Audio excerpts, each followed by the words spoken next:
खतरे के निशान से ऊपर बह रही सरजू नदी, बाढ़ का खतरा। नमस्कार, आप देख रहे हैं आपका अपना न्यूज चैनल इंडिया समाचार। मनियर बलिया में सरजू नदी में आए पानी के उफान से मनियर का बहेरा नाला लबालब भर गया है। बहेरा नाले से होते हुए बाढ़ का पानी मनियर सिकंदरपुर मार्ग पर पहुंच चुका है। आदर्श नगर पंचायत वार्ड नंबर 12 के भरतपुरा का मामला है। मलाहू टोला राजभर और नटबस्ती के पीछे पानी लगा हुआ है। वार्ड नंबर 10 बहेरा पार राजभर बस्ती चारों ओर से पानी से घिर के चुका है। मनियर कस्बे में भी घाघरा नदी का पानी प्रवेश करने को बेताब है।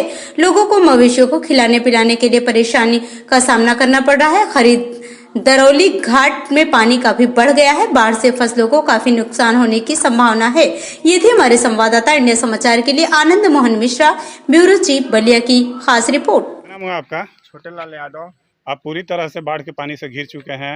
ऐसे में आपको क्या क्या हो सकता है और क्या क्या परेशानियां हैं?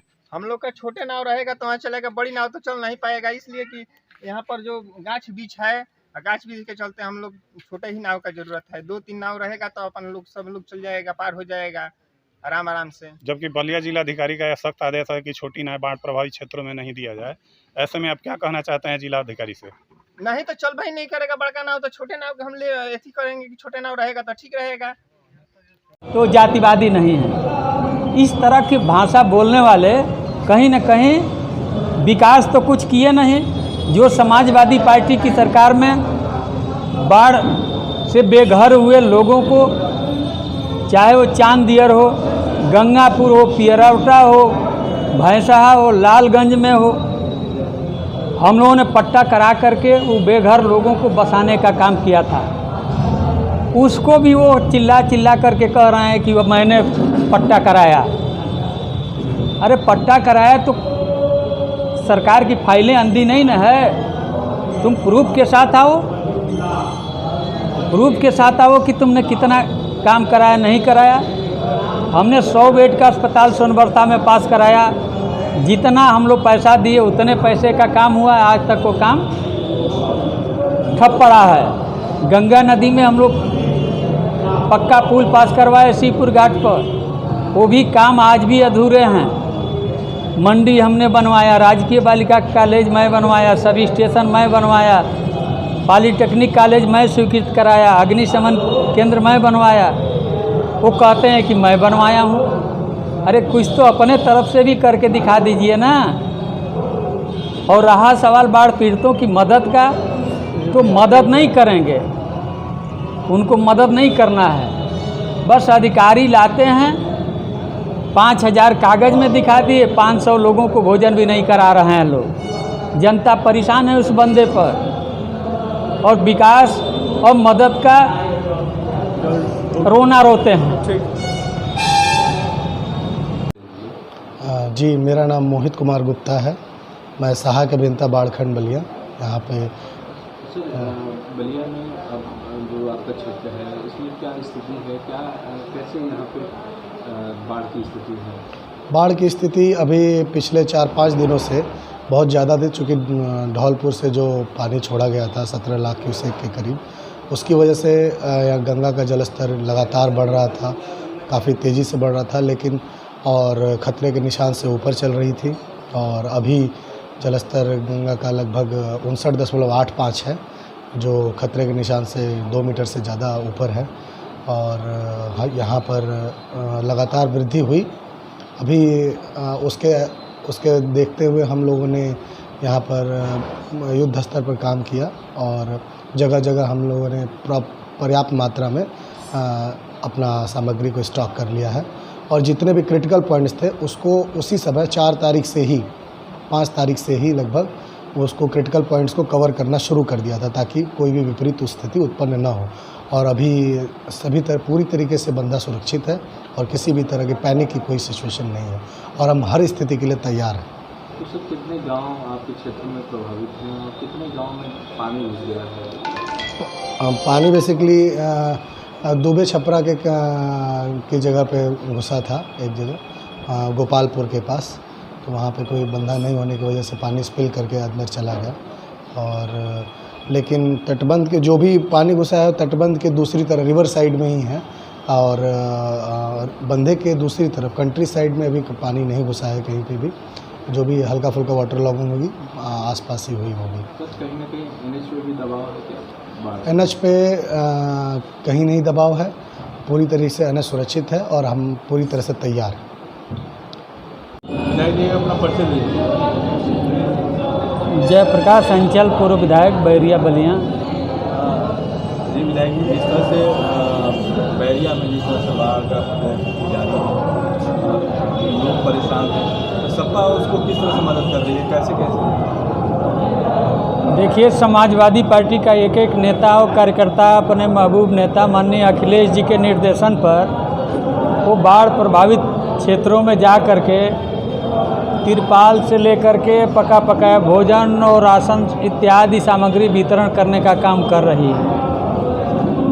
क्या सरकार द्वारा मदद मिल रही है लोगों को? सरकार द्वारा कहा कुछ जा रहा है और किया कुछ जा रहा है। अभी मैं अपने बैरिया विधानसभा क्षेत्र की बात कर रहा हूँ। क्षेत्रीय विधायक बार बार बयान दे रहे हैं कि हम 5000 लोगों को भोजन करा रहे हैं, लेकिन 500 लोगों को भी पका पकाया भोजन नहीं मिल रहा। यानी सरेआम बाढ़ पीड़ितों के नाम पर लूट मचाई गई है। वो भी जो खाना, चावल और दाल, एक मिर्ची रख कर के जो भोजन परोसा गया है पैकेट के माध्यम से, उसमें कीड़े तक दिखाई दिए हैं। यहाँ बलिया के अखबारों में भी वो खबर छपी है। तो इस तरह का सरकारी सहयोग बाढ़ पीड़ितों को मिल रहा है और वो लोग बार बार बयानबाजी कर रहे हैं कि हम लोग पूरी मदद कर रहे हैं। अगर पूरी मदद होती तो दुबे छपरा बंदे पर ही ग्रामीणों ने चक्का जाम किया था एनएच को और जबरन पुलिस से हटाया गया, उनकी बात भी नहीं सुना गया। ये आरोप लगाया गया कि राजनीतिक द्वेष के चलते हम ये धरना प्रदर्शन कर रहे हैं, लेकिन ऐसी कोई बात नहीं है। जिसके घर में डूबने भर के लिए पानी हिल गया हो, रहने का कोई जगह नहीं हो, वो बंदे पे शरण लिया है, उसके पास लौना लकड़ी सब भीग चुका है, ऐसी परिस्थिति में भूखों तड़प रहा है। अगर कोई किसी दूसरे दल के लोग ले जा करके भोजन सामग्री दे रहे हैं तो उसको खा करके अपना रात दिन कटा रहे हैं। सरकार से मांग कर रहे हैं कि सरकार के तरफ से कोई मदद नहीं मिल रही है। जब विपक्ष के लोग इस पर आवाज़ उठा रहे हैं तो क्षेत्रीय विधायक उल्टा सीधा आरोप लगा रहा है कि सपा के लोग कोटेदारों से कमीशन लेते थे। अरे कमीशन तो तुम ले रहे हो कि दारू बेचवाने का काम कर रहे हो तुम, बालू बेचवाने का काम तुम कर रहे हो, कोटेदार का कोटा कैंसिल करा करके प्रत्येक कोटा बहाली के नाम पर 3 लाख रुपया तुम लेने का काम कर रहे हो। तुम क्षेत्रीय विधायक हो, तुम्हारे रीजन में 3 स्पर्श ठोकर बनाए गए। अब बनाए क्या गए, 12.5 लाख रुपये, 12.5 करोड़ रुपए के 3 ठोकर स्वीकृत हुए हैं और तीनों ठोकर की स्थिति ये है कि एक ठोकर पर काम लगभग 70% हुआ, दूसरे पर 30% हुआ और तीसरे पर काम शुरू ही नहीं हुआ। आखिर में क्या मंशा है इस सरकार की, जनप्रतिनिधियों की क्या मंशा है? कहीं न कहीं अधिकारियों के मिली भगत से उस अप्रोच का पैसा लूटने का काम किया जा रहा है। वही भाजपा कहती है कि सपा गवर्नमेंट में भ्रष्टाचार होता था, कहीं न कहीं बीजेपी गवर्नमेंट में भी भ्रष्टाचार हो रहा है क्या? बीजेपी गवर्नमेंट की ही क्या है? अभी 100 NH देख लीजिए, नेशनल हाईवे, जनपद बलिया का एक मार्ग नेशनल हाईवे है 31, और उसकी स्थिति ये है कि 102 करोड़ रुपया खर्च हो गया और कहीं चिकनी सड़क आपको दिखाई नहीं देगी।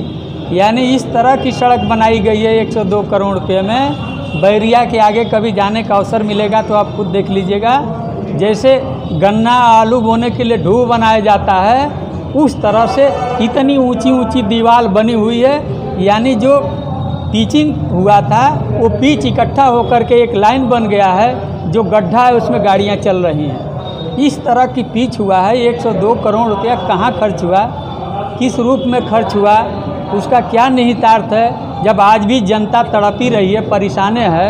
अभी कुछ खबरें आई होगी, बैरिया के तमाम नौजवान साथियों ने काला दिवस मनाया था सांसद विधायक के खिलाफ, काला झंडा दिखाया था कि वो कहीं न कहीं इन लोगों के विकास का पोल खुल रहा है। नारा था सबका साथ सबका विकास, वो कहाँ गया सबका साथ सबका विकास? तो किसी का विकास नहीं। और इतना ही नहीं, माननीय विधायक तो प्रेस वार्ता किए, प्रेस वार्ता में मुझे जातिवादी तक कहा, और जातिवादी उन्हें ये नहीं पता है कि जातिवाद का नंगा नाच उन्होंने दुर्जनपुर कांड में प्रदर्शित करने का काम किया।